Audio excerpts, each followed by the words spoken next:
Vijay Bhaskar sir, ನಮಸ್ತೆ sir. ನಮಸ್ಕಾರ, ಹೇಳಿ. ಸರ್, ಸಾರಿಗೆ ಮುಷ್ಕರ ನಾಳೆ ನಡಿಬೇಕಾಗಿತ್ತು. ಒಂದಷ್ಟು ಹೋರಾಟಗಳಾಗಬೇಕಾಗಿತ್ತು.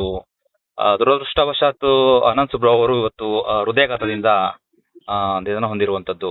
ಏನ್ ಹೇಳ್ತೀರಾ ಸರ್? ಕೊನೆಯದಾಗಿ ಯಾವಾಗ ಸಿಕ್ಕಿದ್ರು ನಿಮಗೆ? ಹೇಗಿತ್ತು ಒಡನಾಟ ಎಲ್ಲ, ಹೇಗಿತ್ತು ಸರ್, ಈಗ ಅವರು ನಾನು ಮಧ್ಯಾಹ್ನ ಫೋನ್ ಮಾಡಿದೆ, ನಾಳೆ ಕಾರ್ಯಕ್ರಮದ ಬಗ್ಗೆ ಚರ್ಚೆ ಮಾಡಕ್ಕೆ. ಓಕೆ ಅವರು ಊಟ ಮಾಡ್ತಾ ಇದ್ದಾರೆ ಅಂದ್ರೆ ಅವ್ರ ವೈಫು.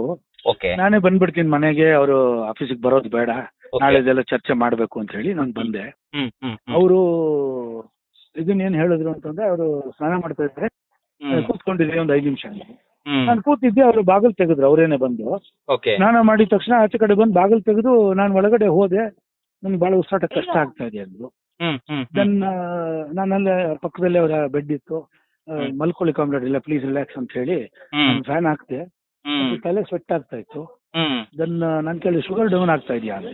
ಅದಕ್ಕೆ ಅವ್ರು ತಲೆ ಅಲ್ಲಾಡ್ಸೋದು ಇಲ್ಲ ಅಂತ. ಆಮೇಲೆ ಅವ್ರ ವೈಫು ಹೇಳಿದ್ರು, ಇಲ್ಲ ಊಟ ಮಾಡಿ ಸ್ನಾನಕ್ಕೆ ಹೋದ್ರು ಅವರು, ಶುಗರ್ ಡೌನ್ ಆಗೋಕ್ ಚಾನ್ಸ್ ಇಲ್ಲ ಅಂತ. ಸೊ ದೆನ್ ಆಮೇಲೆ ಮತ್ತೇನು ಮಾತಿಲ್ಲ ಅಷ್ಟೇ. ನನ್ಗೆ ಉಸಿರಾಟ ಕಷ್ಟ ಆಗ್ತಾ ಇದೆ ಅಂದಿದೆ ಕೊನೆ. ದೆನ್ ನಾನು ಹೇಳಿದೆ cool down comrade, cool down ಅಂತ ಹೇಳಿ. ಆಮೇಲೆ ಅವ್ರ RKT ಅಂತ ಹೇಳಿ ಅವರ ಫಿಸಿಷಿಯನ್ ಇದ್ದಾರೆ, ಅವ್ರಿಗೆ ಫೋನ್ ಮಾಡಿ ನಾನು ವಿಡಿಯೋ ಕಾಲ್ ಮಾಡಿ ತೋರಿಸಿದ್ವಿ. ಅಷ್ಟರಲ್ಲಿ ಅವರ ಅಳಿಯ ಮತ್ತೆ ಅವರ ಮೊಮ್ಮಗಳು ಎಲ್ಲ ಬಂದ್ರು.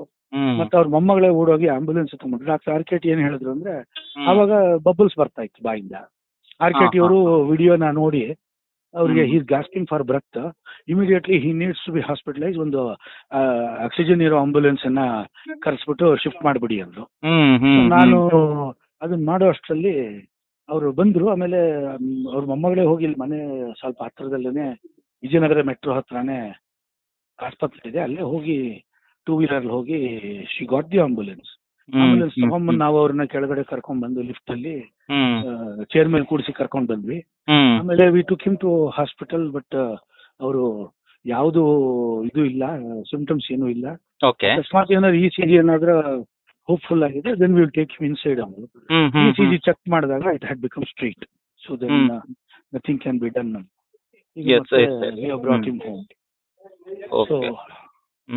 ಸರ್, ಆಮೇಲೆ ಶೇಷಾದ್ರಿಪುರಂ ಅಲ್ಲಿ ಇರುವಂತಹ ನಿಮ್ಮ AITC ಆಫೀಸಲ್ಲಿ ನೀವು ಕೂಡ ಇದ್ರಿ, ನಾವು ನಿಮ್ ಸಂಪರ್ಕದಲ್ಲಿ ಇದ್ವಿ. ಸಂಜೆ ಒಂದು 5-5:30 ಸುಮಾರಿಗೆ. ಅದಾದ ನಂತರ ನೀವು ಮನೆಗೆ ಹೋಗಿರೋ? ಮನೆಗೆ ಬಂದೆ, 6 ಬಂದೆ ಮನೆಗೆ. ಓಕೆ. ಅದು 6 ಗಂಟೆಯಿಂದ ಹೆಚ್ಚು ಕಡಿಮೆ 6:15, 6:25 ಆ ಟೈಮಲ್ಲಿ ಜೀವ ಹೋಗಿದೆ.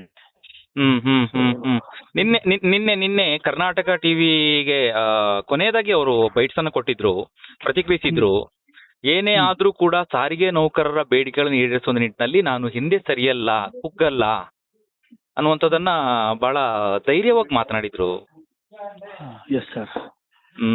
ಸೊ ಈಗ ಒಂದು ದೊಡ್ಡ ವಾಯ್ಡ್, ದೊಡ್ಡ ಒಂದು ಶೂನ್ಯ ಕಾರ್ಮಿಕ ಚಳುವಳಿಗೆ ಮತ್ತೆ ಇದಕ್ಕೆ ಕಮ್ಯುನಿಸ್ಟ್ ಚಳುವಳಿಗೆ ಆವರಿಸ್ಕೊಂಡಿದೆ.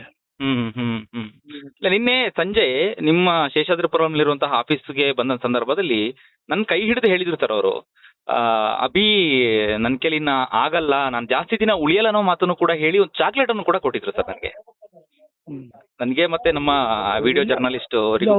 ಅವ್ರ ಆರೋಗ್ಯ ಬಹಳ ಕ್ಷೀಣಿಸ್ತಾ ಇತ್ತು ಹಲವಾರು ದಿನಗಳಿಂದಲೇ. ಬಟ್ ಅದು ಇವತ್ತು ಇಷ್ಟು ಬೇಗ ಆಗುತ್ತೆ ಅಲ್ಲ. ನಾಳೆ ಸಣ್ಣ ಕಾರ್ಯಕ್ರಮದಲ್ಲಿ ಭಾಗವಹಿಸ್ತಾರೆ ಅನ್ನೋ ನಂಬಿಕೆ ನಮಗೂ ಇತ್ತು. ನೋಡೋಣ. ಈಗ ನಾವು ಎಲ್ಲರ ಜೊತೆ ಚರ್ಚೆ ಮಾಡ್ತಾ ಇದ್ದೀವಿ. Yes sir. Thank you. Yes sir, ಅವರ ಕುಟುಂಬಕ್ಕೆ ಒಂದು ದುಃಖವನ್ನ ಭರಿಸುವಂತ ಶಕ್ತಿ ತುಂಬಲಿ ದೇವರು ಅಂತ ಹೇಳಿ ನಾವು ಕೂಡ ಕರ್ನಾಟಕ ಟಿವಿ ವತಿಯಿಂದ ನಾವು ಕೇಳ್ಕೊಳ್ತೀವಿ ಸರ್. ಧನ್ಯವಾದಗಳು sir. Thank you sir. Thank you. ನೀವು ಸಣ್ಣ ಆಗ್ಬೇಕಲ್ವಾ? ಅದು ಒಂದು ಉತ್ತಮ ಆಹಾರದಿಂದ ಸಣ್ಣ ಆಗ್ಬೇಕಲ್ವಾ? ಪ್ರತಿದಿನ ನಮ್ಮ ಜೀನಿ ಸ್ಲಿಮ್ ನ ಯೂಸ್ ಮಾಡಿ ಯಾವುದೇ ಸೈಡ್ ಎಫೆಕ್ಟ್ ಇಲ್ದಂಗೆ ನೀವು ಸಣ್ಣ ಆಗ್ತೀರಾ. ಯಾರಾಗ್ತಾರೆ MLA ಅಭ್ಯರ್ಥಿ 2028 ಶೀಘ್ರದಲ್ಲೇ. ಪ್ರತಿದಿನ ಒಂದೊಂದು ಕ್ಷೇತ್ರದ ಟಿಕೆಟ್ ಆಕಾಂಕ್ಷಿಗಳ ಸಂಪೂರ್ಣ ಮಾಹಿತಿ ಪೊಲಿಟಿಕಲ್ ಜರ್ನಲಿಸ್ಟ್ KM ಶಿವಕುಮಾರ್ ಅವರಿಂದ. ಕರ್ನಾಟಕದ ನಂಬರ್ 1 ಡಿಜಿಟಲ್ ಮೀಡಿಯಾ ನಿಮ್ಮ ನೆಚ್ಚಿನ ಕರ್ನಾಟಕ ಟಿವಿಯಲ್ಲಿ ಮಾತ್ರ.